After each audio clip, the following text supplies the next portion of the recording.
Hello friends, आपका स्वागत है गरिमा स्टडी पॉइंट पे। और आज की क्लास में हम लोग संज्ञानात्मक अर्थात कॉग्निटिव डेवलपमेंट को पढ़ेंगे। और कॉग्निटिव डेवलपमेंट एक एजुकेशनल साइकोलॉजी में बहुत ही इम्पॉर्टेंट टॉपिक है।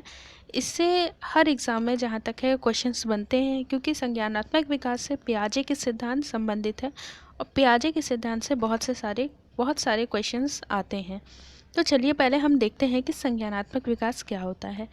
संज्ञानात्मक विकास जानने के लिए सबसे पहले हम संज्ञान को जानेंगे। संज्ञान का मतलब जनरली हम पिछले ज़माने की बात करें तो अगर आप गांव साइड जाएं तो लोग ये बात बोलते हैं कि संज्ञान का मतलब होता है एक बुद्धिमत्ता भरा कोई वर्ड झलकता है। क्योंकि संज्ञान अक्सर आदमी सुनता है, कहता है कि आप संज्ञान हैं क्या, मतलब आप बहुत बुद्धिमान हैं क्या।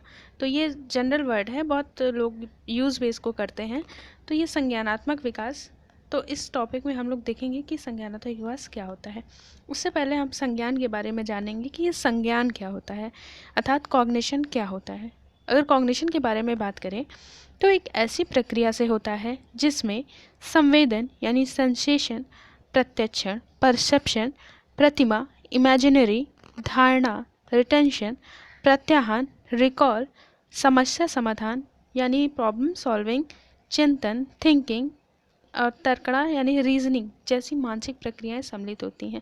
यानी एक तरीके से अगर हम बात करें तो कॉग्निशन में अर्थात संज्ञान में ये सारी चीज़ें जो हैं इन्वॉल्व होती हैं। आगे देखें तो एक निस्सार शिक्षा शास्त्री हैं, उन्होंने बताया कि संज्ञानात्मक से तात्पर्य संवेदी सूचनाओं को ग्रहण करके उसका रूपांतरण अर्थात ट्रांसफॉर्मेशन, विस्तरण, इलेबोरेशन, संग्रहण, स्टोरेज, पुनर्लाभ, रिकवरी तथा उसका समुचित प्रयोग करने से होता है। यानी यहाँ निसर ने कहा कि जो हमारी सेंसरी इन्फॉर्मेशन जो होती है, हमारी संवेदी सूचनाओं को आइए हम जान लेते हैं क्या होती हैं। कि जो सेंसरी इन्फॉर्मेशन होती हैं, क्या होता है कि जो हमारा दिमाग होता है वो कई तरीके से इन्फॉर्मेशन को कलेक्ट करता है। इन्फॉर्मेशन को कलेक्ट वो कई तरीके से करता है, उसमें हमारी सेंसेस यूज़ होती हैं। 5 तरीके की मूलभूत हमारी सेंस होती हैं, जैसे एक टेस्ट, दूसरा साइट, तीसरा स्मेल, चौथा हियरिंग, पांचवा टच।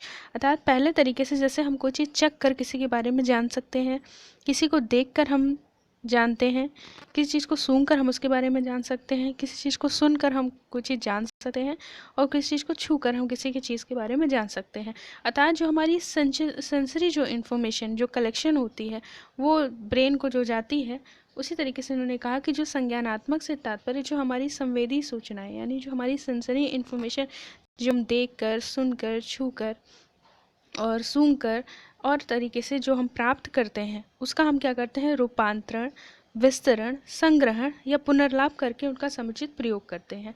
यानी एक तरीके से संज्ञानात्मक एक तरीके से हमारा मानसिक जो प्रक्रियाएं होती हैं उनको उनमें शामिल होती हैं।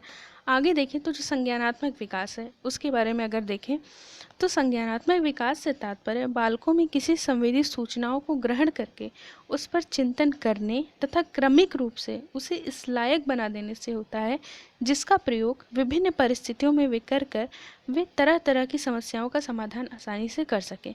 यानी जो संज्ञानात्मक विकास है वो इसलिए बालकों के लिए उपयोगी है क्योंकि जो जैसे बच्चे क्या होते हैं कि जो भी लोग हैं वो कोई भी इन्फॉर्मेशन अपनी संवेदी सूचनाओं से ग्रहण करते हैं और उस संवेदी सूचनाओं का वे इस तरीके से प्रयोग करना हम उनको बताएं कि वो जो अपनी जो विभिन्न परिस्थितियां हैं उनकी उसमें जो समस्याएं आती हैं उस इन्फॉर्मेशन का वो उसमें प्रयोग कर सकें। तो इस तरीके से वो इसलिए ज़रूरत है कि ये संज्ञानात्मक जो डेवलपमेंट है इसलिए जो है ये इम्पॉर्टेंट है। अगर हम आगे देखें तो संज्ञानात्मक विकास बालकों के बौद्धिक विकास से संबंधित है। ये प्रश्न बहुत पूछा जाता है एग्जाम में कि संज्ञानात्मक जो विकास है वो किससे संबंधित है। तो हमारे बौद्धिक विकास से संबंधित है। अगर बौद्धिक विकास नहीं हो, अगर मानसिक विकास ऑप्शन में आता हो तो आप उसको भी ऑप्शन में टिक कर सकते हैं। आगे देखें तो संज्ञानात्मक विकास के अध्ययन के क्षेत्र में जीन पियाजे का सिद्धांत एक अभूतपूर्व सिद्धांत माना जाता है।